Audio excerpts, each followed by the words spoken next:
Thank you for joining us on this pre-recorded debate on safety leadership. It's an important discussion and one that requires development, not just to support the leaders of the future, but also our current safety leaders, which of course includes you and me. I hope you're inspired by the discussion. We have 4 industry experts joined in the discussion by Oddy Asheim of First Human, who will lead. Over to you, Oddy. Thank you, Tim. And to the viewers, I'm delighted you have taken the time to join us today to watch this debate on safety leadership. Thank you so much, because the intention is to demonstrate really clearly the importance of safety leadership at every level in the organization, stimulate some debate, and help you make decisions on what you can do to immediately get in action to elevate safety leadership where you are. And to do this, we have been joined by 4 experts who will now introduce themselves. Dave, why don't you kick off? Thanks, Oddy. Hello, my name is David Stepanek. I'm Executive Vice President of Sales and Chief Transformation Officer of Bristow Group.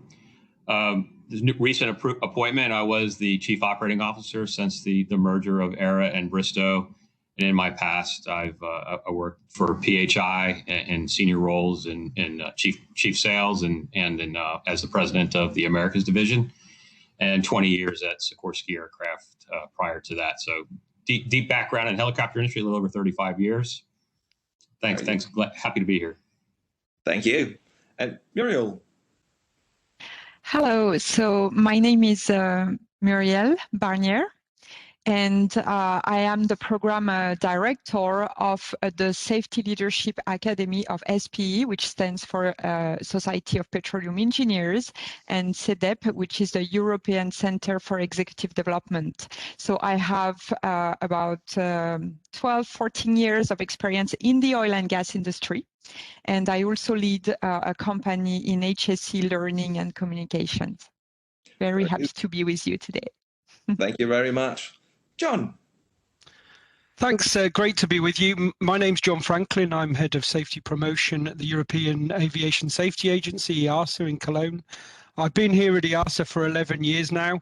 Previously, I worked in the safety analysis team and was involved in a lot of the work, collaborating particularly with Heli Offshore on the safety strategy and what was our safety risk portfolios for offshore helicopters. And before that, I was in the Air Force in the UK for 20 years, initially mainly doing direct engineering and then follow-up involved in safety. Thank you. And Chris. You are muted, Chris. Yeah, sorry, I couldn't unmute myself. Hi, Chris Drew. Thanks for having me on the session, Oddy. My background is aviation engineering maintenance. I've been on the sharp ends, so to speak, both in military and in civil organisations. Lastly, in my career, I've been focusing on a lot of consulting, especially around safety management, safety leadership. So I'm really fascinated in this debate, looking forward to it. Thanks again. Very good. Thank you so much. And yeah, to all of you, thank you for taking the time to be part of this exploration of safety leadership. So to get us started, there is a question for each of our panel. So you get an insight into a little bit more of their thinking before we then get down to some of the crunch questions that we're going to have a proper debate around. But to kick us off, Dave, if I can start with you. When you engage with people in Bristow's, what would you say that you are in the presence of, observe, see, hear, really tangibly, when you would say that is great leadership, safety leadership, both at senior level, middle level, front line? What do you see, hear, and observe? Well, thanks for the question. First of all, I think it's very important to ensure that all the senior leaders. Can you hear me? Yeah, we good. I was getting a note that I was muted. That all the senior leaders engage at constant times with their line level staff, mid level managers, because actions are more powerful than words. It takes the new leadership in safety, new safety leadership profiles. You have to think about personal engagement and what it takes to get the culture to where you need it. We all have the right tools in place. We all have a lot of policies and procedures that meet the requirements and meet the standards of either our customers or our regulators. But it's the personal engagement. It's driving the culture that will get us to zero. So you got to get out and engage, and you got to observe. You got to watch the actions of the leaders. You got to look around either the hangar, the workshop, or the office to see if they're truly filling into the culture that you need. Is the area clean? Is it neat? How are the leaders engaging with their line level workers? Is it a heartfelt conversation, or is it just, hey, go out there and be safe? You got to get your people to believe in that you want them to come home every day safe and sound from each task. Very good, thank you. And John, from us, not belonging to as particular organizations, when you go around different companies and engage with people in our industry, what would you say that you observe, see, hear when you are present to great safety leadership? Thanks, Hoddy. Yeah, I think it's really interesting from a regulator's perspective. Obviously, we create this massive regulation that people have to comply with in order to do whatever operational activity they're trying to do. And I think we certainly see that creates a lot of challenges where people can get very task or very process focused on how they comply with the regulation and how they do the various tasks they need to do, rather than necessarily having the opportunity to step back and look at how that task and whatever process they're trying to do actually relates sometimes to the operational outcome that they're trying to achieve. We see a lot of, we have an awful lot of events and conferences and workshops, and in a lot of discussions, people are very focused on the process rather than having that leadership kind of moment to step back, engage with operational staff, consider what's trying to be achieved at an operational level, and then how the different tasks that they're trying to achieve actually contribute to that safe outcome that they're trying to do on a daily basis. And particularly as we start to realize much more, I think during these COVID times, is we see this kind of added impact or the added question now of the role of personal well-being and how that impacts human performance as an added part of the wider management system and really what people are trying to achieve. So I think it's this process versus kind of stepping back and really focusing on what's the operational objective and what are the different pieces that can achieve that. Very good. And to build on that, Muriel, John mentioned the word the leadership part of this. So because it is safety, leadership, two components. So if we take a look at that leadership part of it, what would you say are the critical leadership capabilities needed to get great safety leadership in action? Yeah, so I think I will tell you about a little story. So an HSE vice president of a big company in the oil and gas industry contacted me not too long ago to help him define the new strategy, HSE strategy for the company. And it seems to me that, he was really willing to make a real change and to learn, etc. So the first step was for me to have, a call with each of his team members. It is N-1. And yesterday, I had a call with him to give him a feedback, about these calls I had with his team. And, I was telling him about, the challenges they talked about, the good things, everything. And I could see that's not really what he was waiting for, And deep inside of me, I understood quite quickly what he wanted. And because I was like pretending I didn't understand, he ended up asking me straight, okay, what I want to hear from you is which are the people I need to get rid of in my team, which one are the weak performers, And I was like, I am not going to judge your people on a 1 hour call. There's no way I'm going to do that. It was like, but come on, I'm sure you could tell, after 1 hour, which one were the weak ones, I was like, there's no way you are going to achieve any, excellence in safety performance if you see the people as the problem. There's no way, So again, it's like, I feel like, leaders says, yes, yes, yes, we understand we need to care for the people, we understand we need to build trust, etc. But for real, are you really, do you really understand that we need a very strong, deep shift in the leadership style and culture that we have in our companies? Interesting. And we'll get back onto that kind of topic a bit later. But first, Chris, if I choose to do a rather simplistic kind of lens on this, if I say that safety is to a large degree about being able to observe, make decisions, and then act according to those decisions to be safe, what would you point to as some of the key observational and decision-making capabilities that are key to safety and safety leadership? Yeah, no, it's an interesting question, and one that I guess starts with the levels that we were discussing with the other contributors just now. With what's the overall business culture, and how does that translate into day-to-day safety actions? So having that trust in the first place, so that the organisation can have the right atmosphere where people can behave in the way that they envisage when they're doing their tasks, I think is the precursor to this.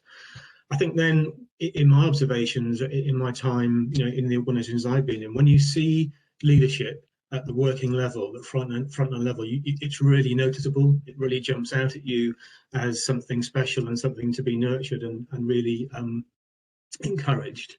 I think one of the skills is being able to take, without no pun intended, a helicopter view of you in the situation, understanding, why you are required to do what you're required to do in terms of performing the task. Both the technical content and obviously how you perform that task is critical. So having almost a live running commentary mentally of, am I performing these steps properly? Is there anything that's causing me to erode my safety margin? And having that conscious dialogue in your head, I think, is a really important skill. I do it a lot at home when I'm doing DIY and I'm about to electrocute myself or cut myself badly. I can sort of walk through the steps really, really carefully. I think the other one is definitely the organisation having a questioning culture. Everyone talks about just culture and blame culture. I think really importantly on a practical level, having the skills to ask the right questions at the right time. And actually the understanding between colleagues is, that's not a criticism if you ask questions or you're curious about a scenario.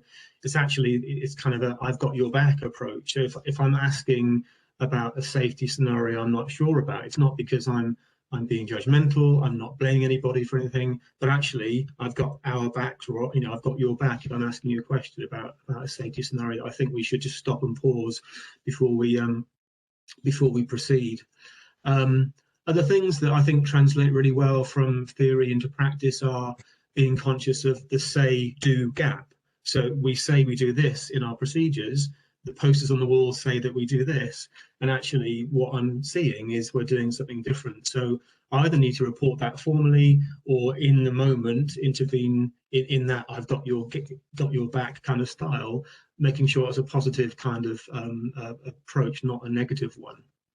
So I think all those things add up to the skills and attributes that people need at front line to really make a difference and enact the safety policies that the organisation has. Very good, very good. So now, to bring this down even further into a kind of practical level, because one of the intentions of this debate is to help people find things they can get into action about in their own organizations to elevate safety leadership or safety performance ultimately through safety leadership. So if I now take on the persona, which is not too far from how I really am, I'm a practical person, very utilitarian, and you probably all have got the question, so, okay, but what do I do? So if I take the case that I am this personality, I have an organization, I got the point, I'm in a hurry, like most people are all the time, 12 months, I want to do something and get something into action that, of course, is longer term. It's not something you ever get done, but I want to make a real shift in 12 months. So what should I do? Where do I start? start? And how do I figure out if I'm on the right track? Many questions in there, but this is very much kind of not the whole picture, kind of all the things, but what's some of the things I can get into action about practically, quickly? Any volunteers to kick that one off? Sure. I'll go. Well, culture is fragile, and it needs to be fostered. And as a practical person coming into a role, and you want to make change in 12 months, you have to sort out the culture and figure out where you need to shore up or foster to where you want it to be. And that might mean bringing in some behavioral scientists, some other safety experts to talk to the mid-level management team, who are really tasked with doing the day-to-day things. And you know, I talked about it, the hourglass. The senior leaders want everything to be safe, of course, and they ensure that they provide the tools to fund that. And then the folks that are doing the work, you know, they want to come home every day safely. They don't want to lose a finger or be cut or anything like that. That's their safety management system. They want to come home every day. People in the middle are tasked with making sure that they do their tasks, and also have to be accountable to the senior leaders. So you have to, as senior leaders, work on that middle ground. Make sure that they believe in what you truly say, that you want them to be safe, and demonstrate that either through the stop work process, or there's an issue that maybe take an example of where somebody may have made a decision that they thought the company wanted you to do it that way, but it bordered on, could have been an issue or maybe a high potential incident, and that you take that example and talk about how it's okay to return to base, or it's okay to stop work, or it's okay to miss that flight. You got to make sure that everybody understands that if safety is your true core value, that it emanates through the whole organization, and it's okay to take certain actions and to stop work, and not having that gap, as Chris mentioned, between what's on the poster and what's happening at the line level. Very good. Who else? If I can just add into that, Oddie, as well.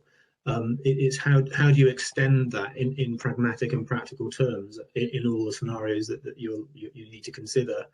So I think a lot of things that I've seen that work are definitely where there are moments taken where there's coaching, there's toolbox talks, there's pre-flight briefings that really, I know everyone talks about having a safety moment at the beginning of a meeting or a transaction, but that is, if it's done properly, one of the things that really does work well, where people are coached in real time, then that behavior becomes much more natural, and it's okay to do that around here, and that changes the culture.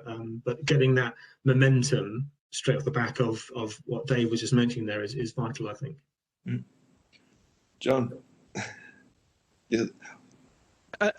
And I think certainly a lot of the conversations we have with people matches both those comments. What we see a lot of is there are lots of conversations in the workplace about things like on-time performance and practical performance. But as both Chris and Dave were saying, you know, how often do you take that moment to kind of walk the walk and actually involve safety in the conversations day to day? You know, if 99% of the transactions that you have and discussions with people is about performance in terms of operational performance and not safety, then it's easy to kind of have that imbalance where the frontline believe that actually performance is much more important than safety, and that they don't go hand in hand together. So it's, you know, it's about sharing those, as Chris says. I like the idea of that safety moment, creating the opportunities to talk about safety as well as the other aspects of the work. Any thoughts, Muriel, what they could get into action on?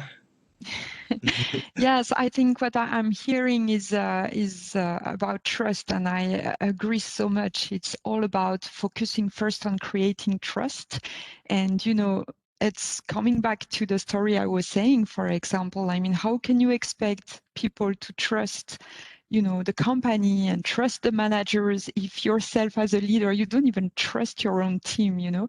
And it doesn't mean that, you know, everything's going to be perfect, of course, but we have to start by doing whatever it takes to build trust. So people are going to feel comfortable speaking up. And so when we introduce, you know, new initiatives, new program is not going to be seen as another, you know, fake stuff from the top, you know, but it's going to be seen as really real. So okay, good, Chris. Sorry, there's one more thing I'd just like to add. I don't know if I mentioned it before, but one of the things that is also quite effective is focusing in and giving some empowerment to your informal leaders, the people that you know are well respected by work colleagues and by the teams, that have the right attributes, and you can see that they would be very good leaders if you gave them some more responsibility. So I think trying to get safety ownership in the right place is absolutely vital. And safety isn't seen as the safety department's responsibility. Of course, it's everybody's responsibility, which is a cliche in itself. But transferring that ownership from the safety department into the teams who are doing the work, and coached by their middle managers, as Dave mentioned there, to get rid of that hourglass, is also something that's really important, I think. Dave. If I just kind of expand on Mariel, I attended a conference on Friday for business leaders around the world. I was the only one in this conference associated with aviation. There are people making French fries and selling, auctioning cars in the group. And the guest speaker was a professor from a well-known university in the United States. And we were talking about building trust in the business decisions that you make. And his example was us, aviation, and how we built the trust of reporting near misses or high potentials or whatever we happen to call it. And then he called on me to talk about it a little bit, which I thought was quite interesting. I was completely taken by surprise, didn't know it was going to happen. But we talked a lot about that and about how it not only just translate into safety and in creating a better work environment, better safe work environment, but it also translates into good business decisions too. And it's important to understand that there's a parallel between that, how we manage our SMS and how we manage our safety leadership to how our business performs. So excellent. Yeah. And one thing that I often use as an example is one thing is when up and down the line and the trust, but when you are a group of people working at the front line, the first one to observe is usually your peers.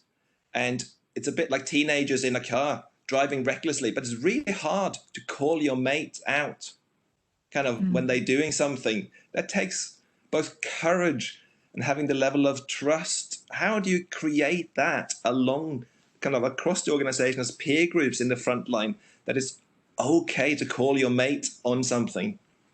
Yeah. Yeah, maybe if I could jump in here, Oddie, on that one.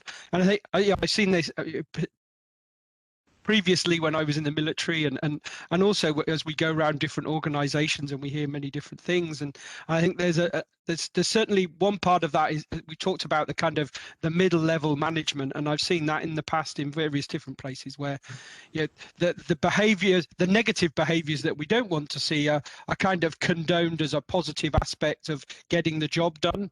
And I think if you can have the clarity on the actions and behaviors that are expected, and that everybody walks the walk from the top of the organization right down, and that there isn't it's Friday afternoon and it's fine and we've got to achieve X, so we're going to let things go today and make that a positive thing.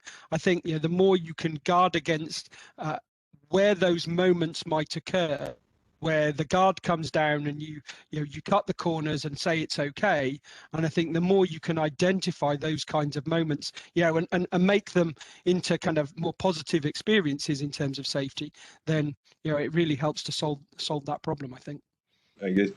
Yeah, you're right, John. If I could just expand, we just went through a merger, so we combined two air operation certificates in the United States, and build, of course, any organization is going to have somewhat different cultures. We're all striving to the same thing, but we have a separate culture. So our challenge was how to get everyone from either the legacy Bristow team or the legacy Era team to align and believe. That's the trick, right? It's getting to believe. So you do it through, like we talked about, engagement, demonstrating integrity in the system, demonstrate honesty, being forthright, compassion, and empathy.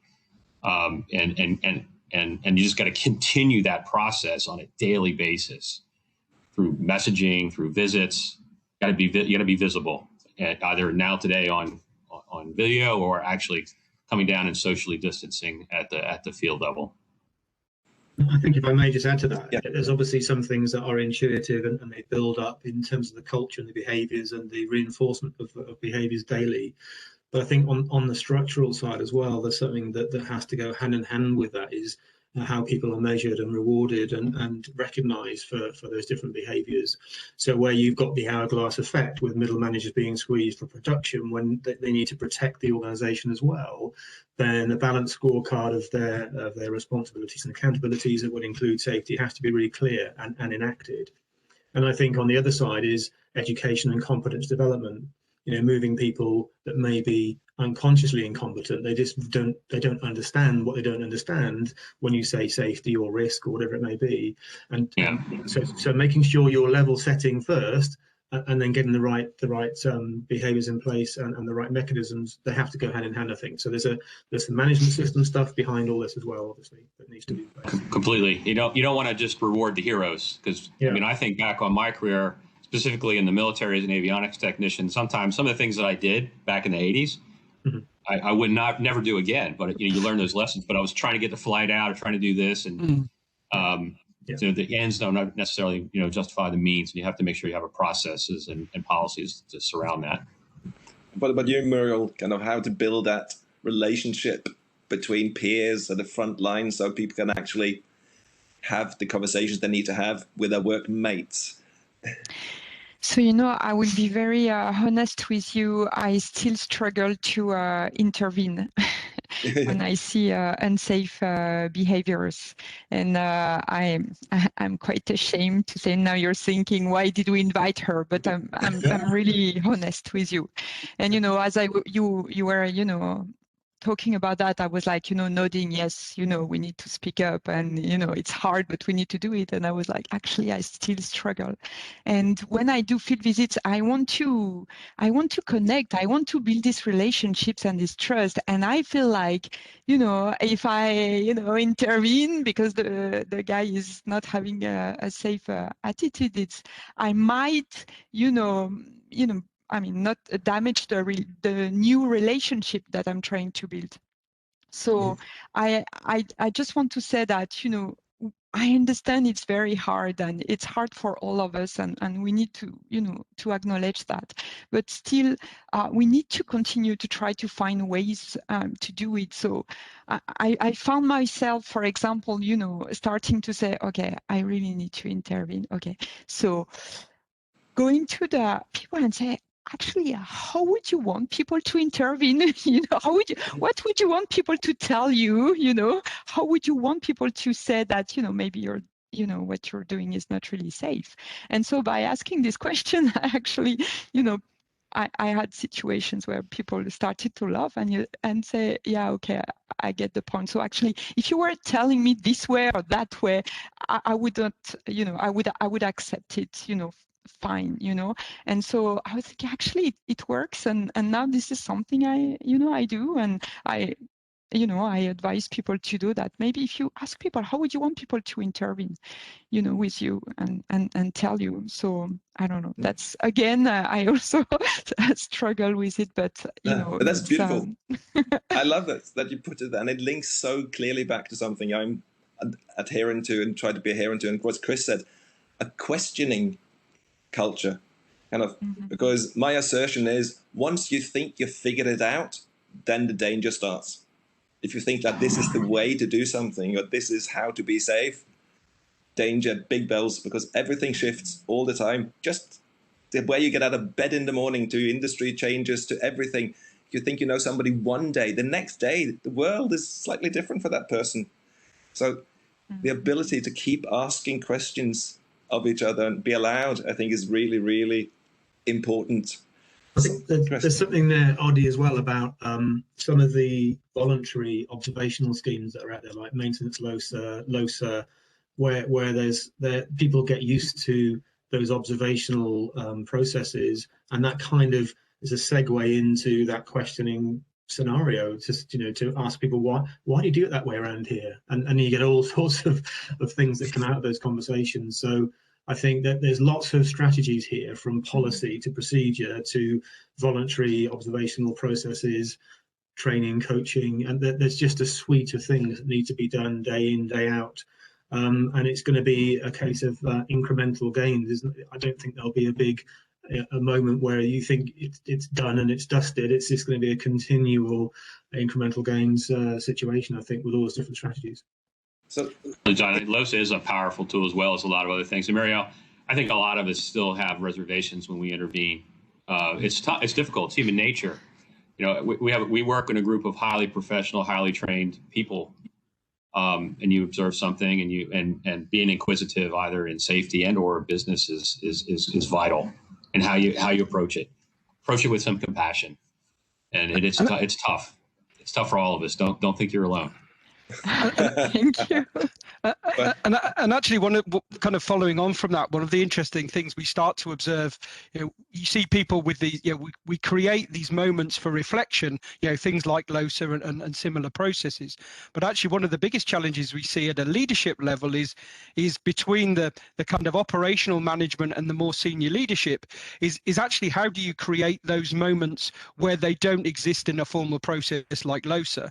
It's interesting. We've been wrestling with that, within the growing of our own department here at EASA, looking at safety intelligence and building our new safety promotion strategy, is actually between us as a team of managers actually creating the opportunities, and also as Muriel was saying, the way we're going to have that interaction, what works for different people and how can we do that, and learning as a management team how to then, as I say, create the opportunities and actually looking ahead. And now what we try and do is look ahead maybe 4 weeks and put a fixed 30 minutes in our diary for learning every week.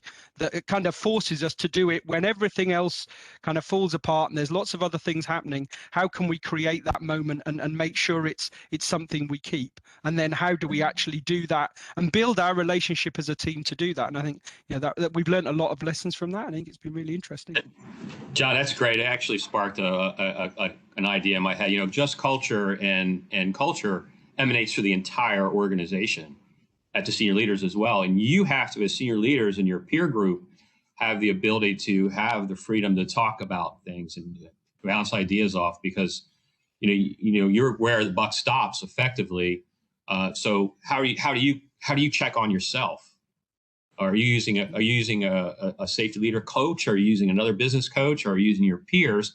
And do you have a culture at that senior level where you have the freedom to be able to have some difficult conversations regarding safety and other things? And that's vitally important, because if you don't have it there, it's not going to happen throughout the organization.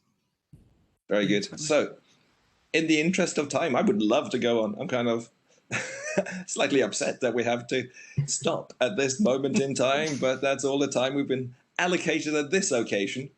And to the people who've been watching this debate, hopefully it's clear that this is a vast topic with many aspects, but it is of fundamental importance to Heli Offshore fulfilling on its safety commitment. And when I say Heli Offshore, I mean all the members of Heli Offshore and others around who are not yet members.